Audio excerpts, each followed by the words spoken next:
You can live there for a certain period, but you would have to take certain natural herbs to regulate the heart rhythm. And when you come back to a planet of this nature, where the star is a variable, that is how Arkan first came into the system, was because he was studying the variable nature of the sun. And the rhythm is very erratic, and the result is you have to take medication all the time that is a natural herbal medication to rectify the rhythm of the heart, to withstand the lower vibratory rate of this environment.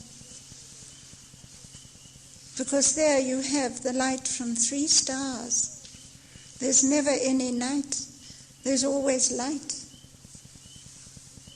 Because when the 2 larger components set with the rotation of the planet, the smaller star rises. So there is always light there. It is a system of light. Yes, dear. Are we familiar with this herb, and would it be constant for everybody? Do we know this herb that you're speaking of? Have you found? Sorry? The herb that you're mentioning, is it familiar to Earth people? The home planet, Yes. Moutain. The herb. You're saying one would have to take an herbal medication. Oh, herbal, yes. Yes. It is a natural herb that we can grow here too. In fact, yes. Which one is it? It grows in the mountains. It won't grow in the lowlands at all. Is there a name to it? Or? It is a silver herb. And actually, just to go on a little bit more on that, on the top of Flying Saucer Hill in Natal in South Africa, where the spaceship first landed, in the dip there is a great circular patch where she landed. And the grass is greener in that circular patch. And these herbs are actually growing there. It's a silver herb, and it's very beautiful. And it's the same up on the heights of Cathkin, where she also landed. And they photographed it, and they photographed it from the air. Particularly from the air, you can see the circular patch, because you can see so much more from air photography than you can on the ground. Thank you. Yes? When you were gone for a period of time, was that time equal corresponded with time here? No, time varies.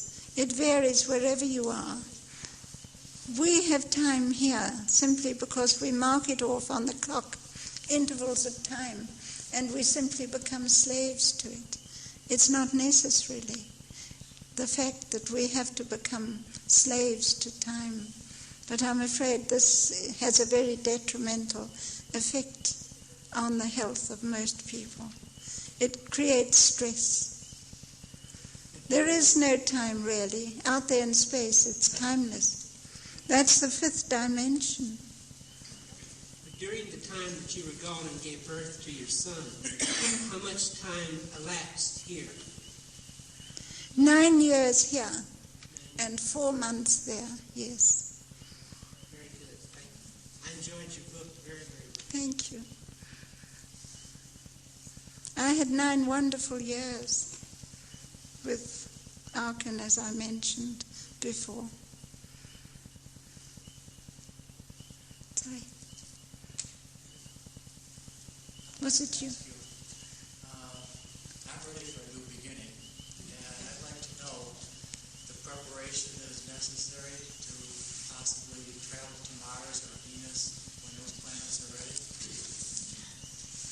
Well, you see, as I think I've mentioned, you won't get very far with a rocket. And you'll have lots of trouble with rockets. But I think they've been very brave and they're trying very hard. But there's only one way, and that is with the true starship, And this is what they want. Earth scientists, this is what they're after, is the power system of the starship.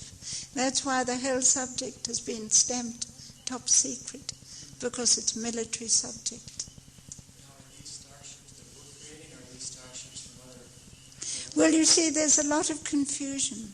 You must realize in this whole subject that there are flying saucers that are earth-constructed, what we call the nuts and bolts one. Now, the real starship is all in one piece. The whole surface is smooth and all in one piece. And there are no nuts and bolts. Because remember, she's created in space from pure light energy into substance. And the whole skin of the ship is created as a natural, circular, celestial object. Then they bring her to the surface of the planet and complete the interior, which is absolutely beautiful. They love beauty, they live in beauty. It's very necessary. It's necessary for the mind, for the thoughts, for the brain, for the psyche, for your whole living pattern. It's vital. You've mentioned that they're going to be taking beads from this Earth to populate these other planets. Yes, they will. They'll be doing it in improved rockets for some time to come, yes. Yes, but as I was saying, the confusion exists in the fact that there are circular craft, which are commonly known as flying saucers, actually built, constructed on this planet by certain nations. And this gives rise to much confusion. And we, as meteorologists, can tell the difference because it has a different effect in the atmosphere. Now, at the end of towards the end of World War II, the German scientists were, of course, then working towards space flight, and they created the rockets. And I know Professor Hermann Oberth personally. He is the father of the rockets, and he's now 93 years old. And a very wonderful scientist.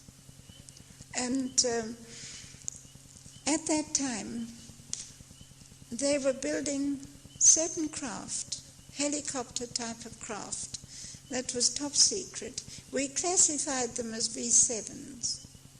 And they were constructing these craft in the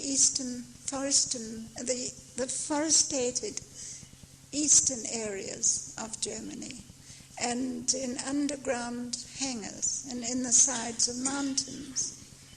And as they perfected these craft, they flew them out to a secret base, because by then, towards 1944-45, they knew which way the war was going. And anyway, this is history, and it's all in my new book, which is entitled The Gravity File. And